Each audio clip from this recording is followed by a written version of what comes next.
एका गावामध्ये एका पुढाऱ्याने असं रात्री भाषण केलं. 2-4 दिवसापुढे निवडणूक होती आणि त्याने सांगितलं, हे बघा, आपल्या गावामध्ये पाण्याचा प्रश्न फार जिव्हाळ्याचा आहे. माता माऊली लांब लांब 2-2 मैल पाण्याला जातात. मला जर तुम्ही सरपंच केलं, निवडून दिलं, तर मी पहिला पाण्याचा प्रश्न सोडवेल, असं ठोकलं भाषण. आणि झालं. त्याने त्याच दिवशी ऑर्डर वगैरे केली. 2 दिवसात सगळे नळ कनेक्शन घरोघर नळ जोडले आणि लोकांचा विश्वास बसला.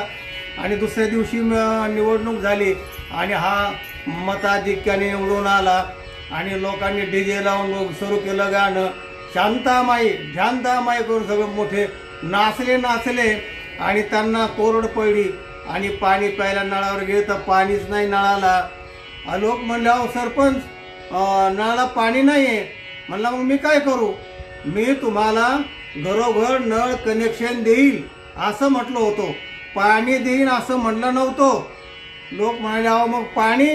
म्हणले, 5 वर्ष आता चांगलं पाणी पाहिजे.